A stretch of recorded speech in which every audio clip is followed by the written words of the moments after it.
అన్నదాత అన్నదాత మీ అన్నదాత చెమటోడ్చి ఆహారాన్నందించే రైతన్నా అనునిత్యం నీ కండదండగా నిలిచే నేస్తం ఎవరన్నా అన్నదాత అన్నదాత మీ అన్నదాత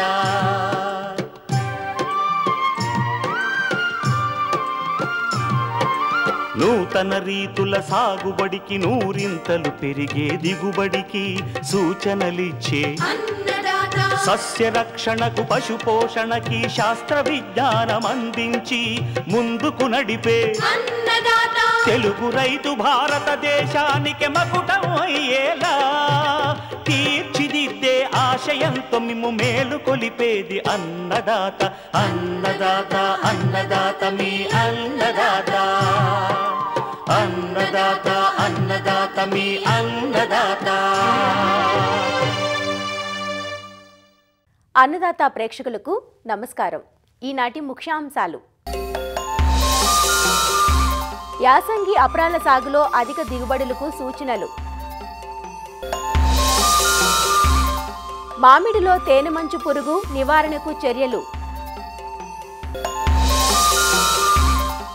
పంటలకు ప్రమాదకరంగా మారుతున్న నత్తలు నివారణ చర్యలు, ఇంకా జై కిసాన్ వ్యవసాయ సమాచారం.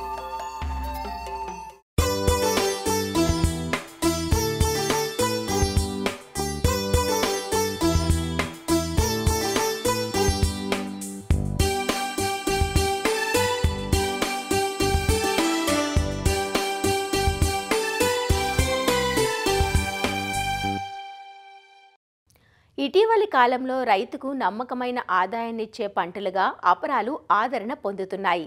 తక్కువ పెట్టుబడితో పంట పూర్తవటం, స్వల్పకాలంలోనే దిగుబడులు చేతికందటం, పంట పూర్తయిన తరువాత కూడా నేలకు సత్తువును అందించడం వంటి పలు సానుకూలతలు ఈ పంటల సాగులో రైతుకు కలిసి వస్తున్న అంశాలు. ముఖ్యంగా మొక్కజొన్న, వేరుశనగ వంటి ఖరీఫ్ పంటలు పూర్తయిన ప్రాంతాలలో పెసర, మినుము పంటలను భేషుగ్గా సాగు చేసుకోవచ్చు. సెప్టెంబర్ 2వ పక్షం నుంచి అక్టోబర్ 15 వరకు రబీ పంటగా మినుము, పెసర్లను విత్తుతుంటారు.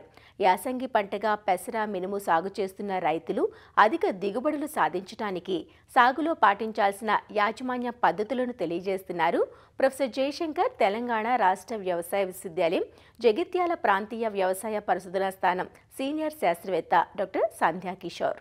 రబీలో సాగే అపరాల పంటల గురించి ఆలోచించినట్లయితే అక్టోబరు 3వ వారం వరకు కూడా మనము స్వల్పకాలిక అపరాల పంటలైన పెసర, మినుము లాంటి పంటలను ఎంచుకోవచ్చు.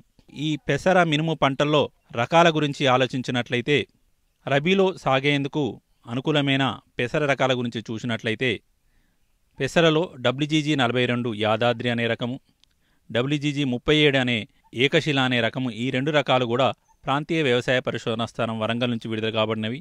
పంటకాలము 60 రోజులు, కాయ పొడవుగా ఉంటుంది, గింజ లావుగా మెరుస్తూ ఉంటాయి. ఎకరాకు 4 నుంచి 5 క్వింటాల సగటు దిగుబడినిస్తూ పల్లాకు తెగులను సమర్థవంతంగా తట్టుకునే రకం. మదిర పరిశోధనా స్థానం నుంచి విడుదల కాబడిన MGG 385 అనే రకాన్ని కూడా ఎంచుకోవచ్చు. ఈ రకం యొక్క కాలపరిమితి చూసుకున్నట్లయితే 70 నుంచి 75 రోజులు, ఎకరాకు 6 నుంచి 7 క్వింటాల దిగుబడి సామర్థ్యాన్ని ఇచ్చే రకం. ఈ రకంతో పాటు మదిర పరిశోధనా స్థానం నుంచి లభ్యమయ్యే ఇంకొక రకము MGG 351 శ్రీరామ అనే రకం కూడా రైతు సోదరులు రబీలో సాగు చేసుకునేందుకు వినియోగించుకోవచ్చు. ఈ రకం కూడా పల్లాకు తెగులను కొంతవరకు తట్టుకొని పంటకాలము 70 నుంచి 75 రోజుల్లో చేతికొస్తూ ఎకరాకు 6 నుంచి 7 క్వింటాల దిగుబడి సామర్థ్యం ఉన్న ఈ రకాలను ఎంచుకోవచ్చు. అలాగే మినుము చూసుకున్నట్లయితే PU 31 అనే రకం 70 నుంచి 75 రోజుల్లో చేతికొస్తూ ఎకరాకు 6 నుంచి 7 క్వింటాల దిగుబడి సామర్థ్యంనిచ్చే రకం. ఈ రకంతో పాటు మదిర పరిశోధన స్థానం నుంచి ఈ మధ్యలో విడుదల కాబడిన MBG 1070 అనే రకాన్ని కూడా ఎంచుకోవచ్చు. గింజ మెరవకుండా పల్లాకు తెగులను సమర్థవంతంగా తట్టుకొని 70 నుంచి 75 రోజుల్లో చేతికొచ్చే ఈ రకము ఎకరాకు 6 నుంచి 7 క్వింటాల దిగుబడి సామర్థ్యాన్ని ఉన్న రకంగా చెప్పుకోవచ్చు. TBG 104, GBG 1 ఈ రకాలను కూడా ఎంచుకోవచ్చు. ఈ రకాలు కూడా 70 నుంచి 75 రోజుల్లో చేతికొచ్చి ఎకరాకు 6 నుంచి 7 క్వింటాల దిగుబడి సామర్థ్యం ఉన్న రకం. పెసర మినుము సాగు చేసేందుకు అన్ని నేలలు అనుకూలం. ఎకరాకు 8 కిలోల విత్తనాన్ని విత్తేటట్లు సేకరించుకోవాలి. విత్తనాన్ని మొదటగా థైరమ్ 3 గ్రాములు కిలో విత్తనానికి లేదా కార్బండజిమ్ 2 గ్రాములు కిలో విత్తనానికి పట్టించి విత్తన శుద్ధి చేసుకోవాలి. తర్వాత కీటకనాశినైన ఇమిడాక్లోప్రిడ్ 5 మిల్లీలీటర్లు కిలో విత్తనానికి పట్టించి విత్తన శుద్ధి చేసుకోవాలి. చివరగా 200 గ్రాముల రైజోబియం కల్చర్ను ఈ 8 కిలోల విత్తనానికి పట్టించి విత్తన శుద్ధి చేసుకోవడం ద్వారా పంటలో వేరుబుడుపలు పెంచుకొని దిగుబడులు పెంచుకోవచ్చు. ఆఖరి దిక్కులో 2 టన్నుల పశువుల ఎరువుతో పాటు 18 కిలోల యూరియా మరియు 125 కిలోల సింగిల్ సూపర్ ఫాస్ఫేట్ను ఆఖరి దిక్కులో వేసుకోవడం ద్వారా మొక్కకు కావలసిన నత్రజని భాస్వరాన్ని అందించిన వారమవుతాం. లేదంటే 50 కిలోల డిఏపి ఎకరానికి చివరి దిక్కులో వేసుకోవడం ద్వారా పంటకు అవసరమైన పోషకాలను అందించిన వారమవుతాం. విత్తుకునేటప్పుడు సాలుకు 22.5 సెంటీమీటర్లు, మొక్కకు 10 సెంటీమీటర్లు ఒత్తుగా విత్తుకోవడం ద్వారా చదరపు మీటర్కు మొక్కల సంఖ్య పెంచుకొని అధిక దిగుబడులు పొందవచ్చు. తర్వాత తొలి దశలో కలుపు యాజమాన్యం అనేది స్వల్పకాలిక అపరాల పంటైన పెసర మినుములో అధిక దిగుబడులకు చాలా కీలకం. అందుకోసం గాను విత్తిన తర్వాత 36 గంటల్లోపు భూమిలో తగు తేమ ఉన్నప్పుడు పెండిమిథాలిన్ అనే కలుపు మందును 750 మిల్లీలీటర్లు 200 లీటర్ల నీటిలో కలిపి పిచికారీ చేయడం ద్వారా తొలి దశలో వచ్చే కలుపును నివారించుకోవచ్చు. విత్తిన 18 నుంచి 20 రోజుల తర్వాత ఇమాజిత్ పైర్ అనే కలుపు మందును 300 మిల్లీలీటర్లు 200 లీటర్లలో కలిపి పిచికారీ చేయడం ద్వారా వెడల్పాటి కలుపు మొక్కలను సమర్థవంతంగా నివారించుకోవచ్చు. ఒకవేళ గడ్డిజాతి మొక్కలు ఉన్నట్లయితే ఇమాజిత్ పైర్ అనే కలుపు మందుకు ఏజిల్ అనే కలుపు మందును కూడా 250 మిల్లీలీటర్లు 200 లీటర్ల నీటిలో కలిపి ఈ రెండింటిని ట్యాంక్ మిక్స్ ద్వారా పిచికారీ చేయడం ద్వారా తొలి దశలో వచ్చే కలుపును సమర్థవంతంగా నివారించుకోవచ్చు. అలాగే 20 రోజులప్పుడు ఒకసారి అంతర్కృషి చేయడం ద్వారా కలుపును పూర్తిగా నివారించుకొని అధిక దిగుబడులు పొందవచ్చు. పెసర మినుములో తొలి దశలో రసం పీల్చే పురుగుల ఉధృతి ఎక్కువగా ఉంటుంది కాబట్టి, ముఖ్యంగా తామర పురుగుల ఉధృతి ఎక్కువగా ఉంటుంది కాబట్టి మోనోక్రోటోఫాస్ 1.6 మిల్లీలీటర్ లీటర్ నీటికి లేదా ఫిప్రోనిల్ 2 మిల్లీలీటర్లు లీటర్ నీటికి కలిపి పిచికారీ చేసుకోవచ్చు. లేదా ఎసిటామిప్రిడ్ 0.2 గ్రాములు లీటర్ నీటికి పిచికారీ చేసుకోవడం ద్వారా తామర పురుగుల ఉధృతిని నివారించుకోవచ్చు. అలాగే తెల్లదోమ ద్వారా కూడా పల్లాకు తెగులు ఉధృతి ఎక్కువగా ఉంటుంది కాబట్టి తెల్లదోమను కూడా సమర్థవంతంగా నివారించుకోవచ్చు. వీటి కోసం గాను తెల్లదోమ ఉధృతి ఉన్నప్పుడు డైఫెన్థురాన్ 1.5 గ్రాములు లీటర్ నీటికి పిచికారీ చేయడం ద్వారా తెల్లదోమను సమర్థవంతంగా నివారించుకోవచ్చు. వీటితో పాటు ఎసిటామిప్రిడ్ 0.2 గ్రాములు లీటర్ నీటికి పిచికారీ చేయడం ద్వారా తెల్లదోమ ఉధృతిని నివారించుకొని పల్లాకు తెగులను సమర్థవంతంగా నివారించుకోవచ్చు. ఎకరాకు 14 నుంచి 15 జిగురు అట్టలు, పసుపు వర్ణమి నీలిరంగు జిగురు అట్టలు 2 పెట్టడం ద్వారా తామర పురుగులు తెల్లదోమ యొక్క ఉధృతిని ఎప్పటికప్పుడు నిర్ధారించుకోవచ్చు. ఇలా పెట్టిన జిగురు అట్టలు వారం రోజుల తర్వాత తీసి కొత్తవి పెట్టుకోవడం ద్వారా ఉధృతిని నిర్ధారించుకోవచ్చు. పెసర మినుము లాంటి స్వల్పకాలిక అపరాల పంటల్లో కూడా ఎకరాకు 7 నుంచి 8 క్వింటాల దిగుబడి పొందవచ్చు.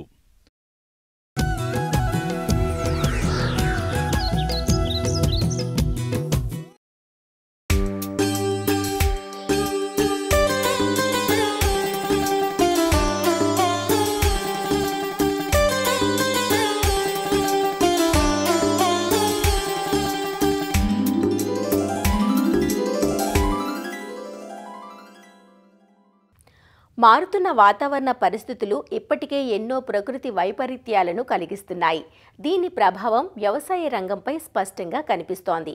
సకాలంలో వర్షాలు కురవకపోవటం, ఒకవేళ కురిసినా తక్కువ సమయంలో అధిక వర్షపాతం నమోదు కావటం, అటుపై బెట్ట పరిస్థితులతో మన ప్రధాన వృత్తి కుదేలవుతోంది. దీనికి తోడు కొత్త చీడపీడలు పంటలను పీల్చి పిప్పి చేస్తున్నాయి. ఒకప్పుడు చెరువులు, కాలువల గట్లపై కనిపించే నత్తలు నేడు పంటలకు పెను సవాలుగా మారుతున్నాయి. ప్రస్తుతం ఉభయ గోదావరి, ఉత్తర కోస్తా జిల్లాల్లో అధిక వర్షాల అనంతరం నత్తల బెడద ఎక్కువగా కనిపిస్తోంది. పొడవాటి కొమ్ములు, మీసాలతో భయం గొలిపే ఆకారంలో ఉండే నత్తను ఆఫ్రికన్ జైంట్ లేదా దెయ్యపు నత్త అంటారు. ఈ పంట ఆ పంట అన్న తేడా లేకుండా అందిన కాడికి పచ్చని ఆకులను మేసేసి మోళ్లను మాత్రమే మిగుల్చుతున్న ఈ నత్త గత 2 ఏళ్లుగా రైతుకు కంటి మీద కునుకు లేకుండా చేస్తోంది. వీటి నివారణ చర్యలను తెలియజేస్తున్నారు ఆచార్య ఎన్జీ రంగా వ్యవసాయ విశ్వవిద్యాలయం, పార్వతీపురం మన్యం జిల్లా రస్తా కుంటూబాయి కృషి విజ్ఞాన కేంద్రం ఉద్యాన శాస్త్రవేత్త డాక్టర్ ఎస్ శ్రీనివాసరాజు. వర్షాల కాలంలో జనరల్గా ప్రతి సంవత్సరం కూడా మనకి ఈ నత్తల ప్రభావం అనేది మనకి ఆంధ్రప్రదేశ్లో ఎక్కువగా ఉండడం జరుగుతుంది. దీంట్లో మనకు పార్వతీపురం మన్యం జిల్లా, అదేవిధంగా విజయనగరం జిల్లా, అదేవిధంగా గోదావరి జిల్లాల్లో ఈ నత్తల ప్రభావం అనేది ఎక్కువగా చూడడం జరిగింది. ముఖ్యంగా ఈ నత్తలు అనేవి జైంట్ ఆఫ్రికన్ స్నైల్ అని చెప్పబడే ఈ నత్తలు మన రెగ్యులర్ పెస్ట్ కాదు, ఇది బయట నుంచి వచ్చిన పెస్ట్ కాబట్టి ఇది ఎక్కువగా కేరళకి ఎక్కువ వ్యాప్తి చెంది అక్కడ తీవ్ర నష్టం చేయడం జరిగింది. ఆ నష్టం చేసి ఆ కేరళలో తీసుకొచ్చిన ఒక్క మొక్కల ద్వారా కానీ లేదంటే వేరు వేరు మొక్కల ద్వారా అది కడియం నర్సరీకి వ్యాప్తి చెంది అక్కడ గోదావరి జిల్లాలకు ఇన్ఫెక్ట్ చేయడం జరిగింది అన్ని పంటలకి. అది రీసెంట్గా ఏంటంటే మన విజయనగరం, పార్వతీపురం మన్యం జిల్లా కూడా ఎక్కువగా మనం గమనించడం జరుగుతుంది. అది మేము తిరిగిన ఫీల్డ్ విజిట్లో మాకు కనబడింది ఎక్కువగా బొప్పాయి, క్యాబేజు, దాంతోపాటు జామ, ఒక్క, కందలో కూడా ఎక్కువగా రావడం జరిగింది. బనానా, వెజిటబుల్స్, కూరగాయల్లో కూడా అన్నీ ఎక్కువగా డ్యామేజ్ చేయడం జరిగింది. ఎక్కువ ఒక స్థాయి దాటిపోయిన తర్వాత ఎన్ని చక్రమం చేసినా కూడా అది రిపీట్గా బ్రీడింగ్ చేసి ఎక్కువ అంటే ఒక నత్త అనేది అది హెర్మోప్రాయిడ్గా ఉంటుంది. ఆ హెర్మోప్రాయిడ్ చేసిన నత్త ఏంటంటే ఒకసారి చేసుకుని సుమారు ఒక 200 గుడ్లు పెట్టి మనకి దాని ఉద్ధృతిని చాలా ఫాస్ట్గా పెంచుతుంది కాబట్టి భూమిలో ఉంటుంది కాబట్టి దాని మార్నింగ్ పూట మనకి హైడ్ అయ్యి లోపల ప్లేస్లో హైడ్ అయ్యి రాత్రిపూట దాని యొక్క బయటకు వచ్చి మనకి తీవ్ర నష్టం చేస్తుంది. కాబట్టి దీని ముందుగానే రైతులు అలాంటి ర్యాంప్ ప్లేసెస్, మార్సీ ప్లేసెస్, అదేవిధంగా షేడ్ లేకుండా కొంచెం సూర్యరశ్మి ఎక్కువ తగిలే విధంగా చూసుకోవడం అనేది రైతు తను వేసుకునే క్రాపింగ్ సిస్టంలో కానీ లేకపోతే పంటల్లో కానీ ప్రతి పంటకు లైట్ వచ్చే విధంగా చూసుకొని వాళ్ళు వేసుకోవడం అనేది చూసుకోవాలి.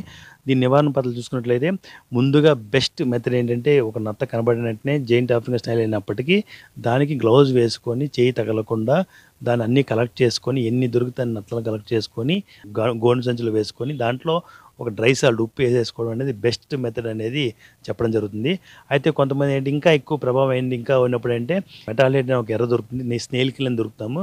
అయితే అది ఏం చేస్తుంది దానికి ఏంటంటే మనకి అది ఎక్కడైతే ఎర్ర మనం వేస్తామో ఒక స్థాయి దాటిపోయిన తర్వాత ఏమవుతుందంటే అది వేసిన ప్లేస్లో ఒక ఆ చుట్టూ ఒక 1 or 2 meters మాత్రమే అక్కడ నత్తలు వచ్చి మాత్రమే దాన్ని దాని వరకు చేరి దాన్ని చనిపోవడం జరుగుతుంది. అంటే ఒక ఎకరాకి మెటాలియైడ్ ఒక స్టిక్స్ వేయాలనుకుంటే మనకు సుమారు 10,000 నుంచి 12,000 రూపాయలు దానికి ఖర్చు అవుతుంది. వేయడానికి అంతా కూడా చేసినప్పటికీ సుమారు ఒక 12,000 నుంచి 13,000, 14,000 ఖర్చు అవుతుంది. కాబట్టి అది ఎవరైనా బయట పెస్ట్ బాతులు కానీ లేకపోతే ఇద్దరు మన కుక్కలు కానీ ఏమైనా తిన్నా కూడా అవి కూడా చనిపోయే అవకాశం ఉంటుంది. కాబట్టి అది కూడా కాస్ట్లీ పద్ధతి కాబట్టి దాన్ని మనం చాలా వరకు చూసుకుంటున్నాము. అలా కాకుండా చుట్టూ కూడా ఒకవేళ కంట్రోల్ చేయాలనుకుంటే మనం ఏం చేస్తామంటే ఈ గోను పట్టాలు తీసుకొని ఆ గోను పట్టాలను సాల్ట్ వాటర్లో ముంచి చుట్టూ కూడా పెట్టినట్టయితే చాలా వరకు బ్యారియర్ క్రాప్ అంటే బయట నుంచి రాకుండా కూడా ప్రివెంటివ్ మెజర్గా చేసుకోవచ్చు. అలా కాకుండా ఏంటంటే మన కాపర్ సల్ఫేట్ మైలుతత్వం అని దొరుకుతుంది. కాపర్ అనేది రిప్లెంట్గా పనిచేస్తుంది కాబట్టి ఈ యొక్క కాపర్ సల్ఫేట్ని కొంచెం ఎక్కువ సంఖ్యలో మనం అంటే 5 గ్రాములు ఒక లీటర్ నీటి కలిపి అంటే చెట్టుకు వేసుకుంటే చెట్టుకు ఏ చెట్టు అయినా 5 గ్రాములు తట్టుకోలేదు కాబట్టి చుట్టూ బ్యారియర్స్లో ఎక్కడైతే మనం ఆల్రెడీ గోనె పట్టాలు వేసుకున్నామో ఆ గోనె పట్టాలు అన్నింటిని వెంబడి ఈ ఫ్రీక్వెంట్గా ఒక వారం రోజులకు ఒకసారి ప్రివెంటివ్ మెజర్గా కూడా చూసుకున్నట్లయితే ఆ రిప్లెంట్ యాక్షన్ వల్ల ఆ ఫీల్డ్కి ఇది రాకుండా కూడా మనం చేసుకోవచ్చు. ఈ ఐరన్ ఫాస్ఫేట్ అనే మందు కూడా మనం టొబాకో ఆకులను మనం బాగా వేడి చేసి దాని యొక్క డికాషన్ తీసుకొని ఐరన్ ఫాస్ఫేట్ కలిపేయడం కూడా ఒక పద్ధతిగా చెప్పబడుతుంది. బట్ దాని అందుబాటు అనేది కొంచెం ఇబ్బందిగా ఉంది కాబట్టి ఇంకా నెక్స్ట్ ఏంటంటే ఎప్పుడైతే ఈ ప్రభావం దాటిందో ఇంకా దొరకట్లేదు అనుకుంటే అప్పుడు ఈ కాపరు ఐరన్ కాంబినేషన్లో ఉండే ఎరీస్వాల్ కంపెనీస్లో చిలోకాప్ అనే మందు 1.5 గ్రాములు ఒక లీటర్కి, దాంతోపాటు ఫెర్రోమ్యాగ్ అంటే దాంట్లో ఐరన్, మెగ్నీషియం, సల్ఫర్ ఈ 3 ఉంటుంది. 2 కలిపిన మిక్సర్ మనం స్ప్రే చేసినట్లయితే దాంట్లో ఉన్న కాపరు అనేది రిప్లెంట్గా పనిచేసి దాంట్లో ఉన్న ఐరన్ ఇంజెక్ట్ చేసిన తర్వాత అది తిని దాని కొంతవరకు 30% డ్యామేజ్ గమనించడం జరిగింది. అయితే ఈ కాపర్ అదేవిధంగా ఈ ఫెర్రోమ్యాగ్ అనేది ఎప్పుడు చేస్తామంటే ఎక్కడైతే మనం స్థాయి దాటిపోతుందో మన హైట్ దాటిపోతుందో మనకు అందదో అక్కడ నుంచి మనం దాన్ని కంట్రోల్ చేయాలనుకుంటున్నాం కలెక్ట్ చేయడం కుదరదో అలాంటి ప్లేస్లో మాత్రం ఇది ఫైనల్ స్టెప్ లాస్ట్ స్టెప్గా చెప్పడం జరుగుతుంది. ఈ విధంగా సమగ్రంగా రాకముందే చేసేది ఒక పద్ధతి, వచ్చిన గమనించి దాన్ని కలెక్ట్ చేసి చంపడం ఇంకో పద్ధతి, ఇంకా స్టేజ్ దాటిపోయిన తర్వాత కంట్రోల్ చేయడం ఈ చివరి పద్ధతిగా మనం చెప్పుకుంటూ చేసుకున్నట్లయితే ఈ నత్తలను చాలా వరకు మనం రాకుండా సమర్థవంతంగా అంటే తర్వాత మనం ఇప్పుడు చేసిన తర్వాత కూడా మన ప్రివెంటివ్గా రాకుండా కూడా చేయొచ్చు.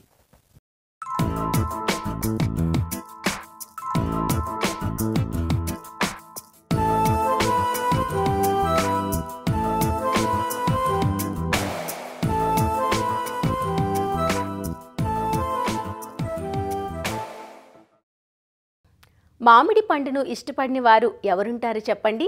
సంవత్సరానికి ఒకసారి దొరికే మామిడికాయలకు డిమాండ్ ఎప్పుడూ ఎక్కువే. అందుకే వేసవికాలం ఎప్పుడెప్పుడు వస్తుందని ఎదురు చూస్తుంటాం. వేసవిలో ఈ తోటల నుంచి మంచి కాపు అంది రావాలంటే ఇప్పటి నుంచే సరైన యాజమాన్య సస్యరక్షణ చర్యలు చేపట్టాలి. ఎందుకంటే ఇప్పటి వరకు సుప్తావస్థలో ఉన్న పురుగులు తమ ప్రతాపాన్ని చూపించేందుకు అనువైన సమయం ఇక ఆరంభమవుతుంది. అందులోనూ మామిడికి తేనెమంచు పురుగులు ప్రధాన సమస్యగా ఉంటాయి. పూత పిందె నుంచి రసం పీల్చి పనికి రాకుండా చేస్తాయి. ఈ పురుగును నివారించాలంటే పూత ప్రారంభమయ్యే ప్రస్తుత దశ నుంచే ప్రణాళికాబద్ధమైన సస్యరక్షణ చర్యలు చేపట్టాలి. మామిడి దిగుబడులను నాణ్యతను దెబ్బతీసే తేనెమంచు పురుగుల నివారణకు చేపట్టాల్సిన సమగ్ర విధానాలను వైఎస్ఆర్ ఉద్యాన విశ్వవిద్యాలయం పశ్చిమ గోదావరి జిల్లా ఉండి కృషి విజ్ఞాన కేంద్రం శాస్త్రవేత్త బిందు ప్రవీణ నుంచి తెలుసుకుందాం. ఈ మామిడిలో ముఖ్యంగా మనకి వచ్చే సమస్య చూసుకున్నట్లయితే తేనెమంచు పురుగు. ఈ తేనెమంచు పురుగు అనేది సాకి దశలోనూ మరి పూత దశలో కూడా ఆశించి మామిడికి నష్టాన్ని దాదాపు 60% వరకు కలుగజేస్తుంది. తేనెమంచు పురుగుల యొక్క పిల్ల మరియు తల్లి పురుగులు ఏంటంటే లేత కొమ్మలు చిగుర్లు పూత నుంచి కూడా రసాన్ని పీల్చడం వల్ల ఇవి వడిలిపోయి అనేది ఎండిపోయి రాలిపోవడం అనేది జరుగుతుంది. సాధారణంగా తల్లి పురుగులు వేసవి సమయం అంటే మే జూన్ మాసాల్లో కానీ శీతాకాలంలో అంటే అక్టోబర్ జనవరి నెలలో కానీ చెట్టు కాండం యొక్క మొదల భాగంలో నివసిస్తాయి. జూన్లో ఏంటంటే కొత్త చిగుర్లు అనేది వచ్చినప్పుడు వాటిపై ఆశించి రసం పీల్చడం వల్ల నష్టాన్ని అనేది కలుగజేస్తాయి. పూత సమయంలో పూత వచ్చినప్పుడు ఏంటంటే అంటే జనవరి ఫిబ్రవరి నెలల్లో ఈ పూరెమ్మలపై ఎక్కువగా ఆశించి నష్టాన్ని అనేది కలుగజేస్తాయి. పూరెమ్మలపై గుడ్లను గుంపులుగా పెడతాయి. ఈ గుడ్లు ఏంటంటే పొదిగిన తర్వాత లార్వాలుగా మారి పూరెమ్మలు అనేది ఆశించి రసం పీల్చడం వల్ల నష్టం అనేది ఎక్కువగా జరుగుతుంది. తేనె వంటి పదార్థాన్ని విసర్జిస్తాయి. దీనిపై ఏంటంటే మస్తెగులు అనేది బాగా వృద్ధి చెందుతుంది.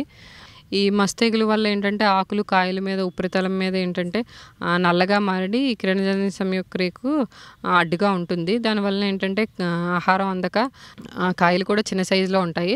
అదేవిధంగా ఎదిగిన కాయల మీద ఈ మసిమంగు ఉండడం వల్ల మార్కెట్లో ధర అనేది మనకి అంతగా పలకదు. తేనెమంచు పురుగు నివారణ యాజమాన్యం చూసుకున్నట్లయితే తోటల్లో మనం ఏంటంటే నీరు ఎక్కువగా నిల్వ ఉండకుండా చూసుకోవాలి. ఈ వర్షాలు ఎక్కువగా పడుతున్నప్పుడు మనం ఏంటంటే నీరు అనేది మురుగునీరు అనేది బయటికి పోయేటట్లు మనం సదుపాయం అనేది కల్పించుకోవాలి. అధిక సాంద్రతలో మనం మామిడి తోటలను పెంచినట్లయితే ఎప్పటికప్పుడు మనం కత్తిరింపులు అనేది జరుపుకోవాలి. లేకపోయినట్లయితే మనకు తేనెమంచు పురుగు ఉధృతి అనేది ఎక్కువగా ఉంటుంది. ఈ మామిడి తోటల్లో ఏంటంటే కత్తిరింపులు చేసిన తర్వాత ఏంటంటే గాలి తద్వారా వెలుతురు అనేది చెట్టుకి మనం లభించడం వల్ల కూడా వీటి ఉధృతి అనేది తగ్గించుకోవచ్చు. మొదటగా వచ్చేసి చెట్టు అనేది సాకి దశలో అంటే వెజిటేటివ్ స్టేజ్లో ఉన్నప్పుడు అంటే జూన్ నుంచి అక్టోబర్ ఆ టైంలో మనం లాంబ్డా సైలోత్రిన్ 1 నుంచి 1.5 మిల్లీలీటర్లు కానీ డైమీథోయేట్ని 2 మిల్లీలీటర్లు కానీ క్లోరిపెరిఫాస్ అనే మందును 2.5 మిల్లీలీటర్లు కానీ లీటర్ నీటికి కలుపుకొని మనం పూత మొదలయ్యే ముందు ఆకులపైనే కాకుండా ఏంటంటే మొదళ్ళపైన కొమ్మలపైన కూడా మనం పిచికారీ చేసుకోవాలి. పూత దశ మనకి నవంబర్ జనవరి మాసాల్లో మొదలవుతుంది. పూత విచ్చుకునే ముందు ఏంటంటే బుప్రోఫెజిన్ 25S అనే మందును 1 నుంచి 2 మిల్లీలీటర్లు లేదా థయోమిథాక్సాన్ 25% WGని 0.3 గ్రాములు లేదా ఇమిడాక్లోప్రిడ్ 17.8 SL 0.3 మిల్లీలీటర్లు కానీ ఏదైనా ఒక మందును లీటర్ నీటికి కలుపుకొని మనం పిచికారీ చేసుకోవాలి. మనం ఏదైతే పురుగు మందులను వాడుతున్నామో వాటిని మార్చి పిచికారీ చేసుకోవాలి. పూత బాగా విచ్చుకున్నప్పుడు మనం పిచికారీ అనేది చేయకపోవడమే మంచిది. ఎందుకంటే పుప్పొడి అనేది రాలిపోయి మనకి పరపరాగ సంపర్కానికి ఉపయోగపడే తేనెటీగలు కూడా అవి ఈ పురుగు మందు పిచికారీ వల్ల చనిపోవడం అనేది జరుగుతుంది. అందువల్ల పూత బాగా వచ్చినప్పుడు మనం పిచికారీ చేసుకోకపోవడమే మంచిది. ఇంకొక దశ వచ్చేసరికి పిందె దశ. ఈ పిందె దశలో ఏంటంటే సాకి దశలోనే వాడిన పురుగు మందులను అంటే లాంబ్డా సైలోత్రిన్ కానీ డైమీథోయేట్ని కానీ లేదా క్లోరిపెరిఫాస్ని కానీ ఉపయోగించి తేనెమంచు పురుగు అనేది సమర్థవంతంగా నివారించుకోవచ్చు.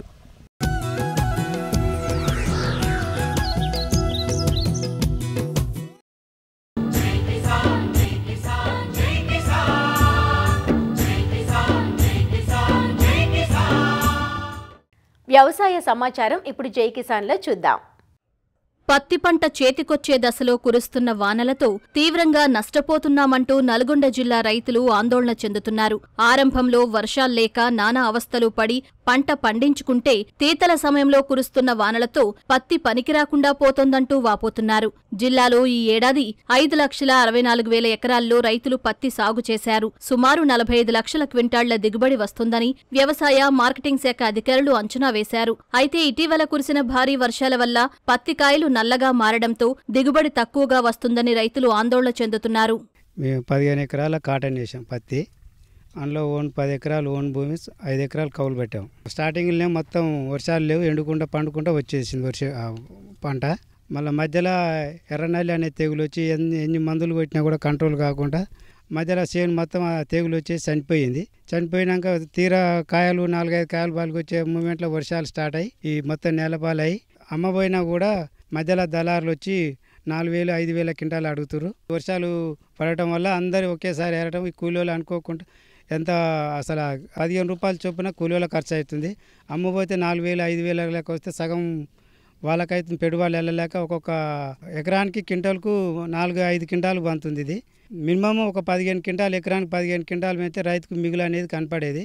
5 క్వింటాలు అయితే పెట్టిన పెట్టుబడికి కూలీలకు కూడా సరిపోవటం లేదు. ఇది 10 ఎకరాల పత్తి వేసిన పత్తి మొత్తం ఇట్లా ఖరాబ్ అయిపోయి పంట నష్టం వచ్చి కూలీలు తీసుకొస్తే కూలీల పత్తి ఏరటానికి కూడా అవకాశం లేదు. పత్తి తడిచిపోయి ప్రభుత్వాన్ని ఈ పత్తిని మంచిగా జర రేటు పెట్టి రైతుకు జర అండగా ఉండాలని కోరుతున్నాం సార్. తగ్గిన దిగుబడులకు తోడు తడిసిన పత్తిని తీసేందుకు కూలీలు దొరకక నానా తంటాలు పడుతున్నారు. తడిచిన పత్తిని ఇంట్లో నిల్వ ఉంచలేక అటు సీసీఐ కేంద్రాలు ఏర్పాటు కాక అయిన కాడికి దళారులకు విక్రయించి నష్టపోతున్నామంటూ రైతులు వాపోతున్నారు. 3 ఎకరాల పత్తి చేను వేసిన, ఎకరానికి 20,000 రూపాయలు వచ్చింది. చెట్టుకు 15 కాయలు పడ్డాయి.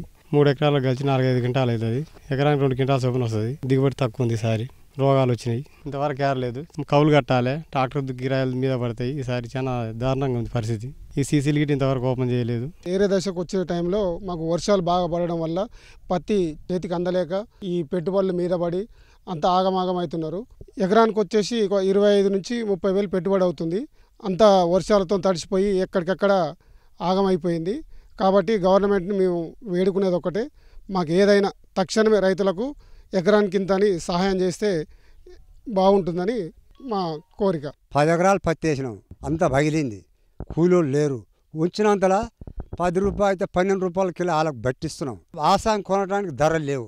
ధర లేక వాళ్ళ కూలీలు మనం ఏరి వాళ్ళకే ఇస్తున్నాం. కానీ పత్తి శాంతి మునిగిపోయింది. మాది 2 ఎకరాలు కౌలుకు తీసుకున్నా, 1,00,000 రూపాయలు పెట్టుబడి పెట్టినా. అలా పత్తి వేసినాం. పంటలు ఇట్లా వర్షాలు వచ్చి మొత్తం దానికి తెగులు వచ్చి రోగాలు వచ్చి వదిలేసి వచ్చి ఇక్కడ పత్తి ఏరుతందుకు వచ్చినాం. మొత్తం పత్తి తడిసి మొత్తం రాలిపోయి తీవ్రమైన నష్టం జరిగింది. ఈ తడిసిన పత్తి కానీ, మొలకొచ్చిన పత్తి కానీ, రంగుమారిన పత్తిని కానీ త్వరగా సీసీఐ ఓపెన్ చేసి రైతులకు మద్దతుగా ఉండి రైతులను ఆదుకోవాల్సిందిగా విజ్ఞప్తి చేస్తున్నాం. ఇక్కడి నుంచి కూడా ఏ గ్రామంలో ఏ పంట వేస్తున్నా అన్ని లెక్కలు ఉన్నాయి ప్రభుత్వం దగ్గర. కానీ ప్రభుత్వాలు ఏం చేస్తున్నాయి, ఇన్సూరెన్స్ చేయించలేకపోతున్నాయి. క్రాప్ లోన్ తీసుకున్నప్పుడు అన్ని కట్ చేసుకుంటారు. రైతుకి ఏమవుతుంది, పంట ఇన్సూరెన్స్ చేస్తే ఈరోజు మేము బయటపడేవాళ్ళం. కొద్దిగా ప్రభుత్వం ఆ దృష్టిలో కూడా చూడాల్సిన అవసరం ఉంది. పత్తికి మద్దతు ధర 8,110 ఉన్నప్పటికీ వ్యాపారులు 6,000కు మించి పెట్టడం లేదంటూ వాపోతున్నారు. తడిచిన పరిస్థితుల్లో క్వింటాలు 4,000 కూడా దక్కని పరిస్థితి వచ్చిందంటూ ఆందోళన చెందుతున్నారు. ప్రభుత్వం తమపై దయ ఉంచి సీసీఐ కేంద్రాల ద్వారా తడిచిన పత్తిని కొనుగోలు చేయాలంటూ రైతులు కోరుతున్నారు. మరిన్ని విభిన్న అంశాలతో రేపటి అన్నదాతలో మళ్ళీ కలుసుకుందాం. నమస్కారం. అన్నదాతలు తమ సందేహాలు, సమస్యలను 1800-425-4085 టోల్ ఫ్రీ నంబర్లో ఉదయం 10 నుంచి 11 గంటల మధ్య పని దినాలలో సంప్రదించగలరు. ఈ కార్యక్రమాన్ని యూట్యూబ్లో www.youtube.com/అన్నదాత ఈటీవీ లింక్ ద్వారా వీక్షించవచ్చు.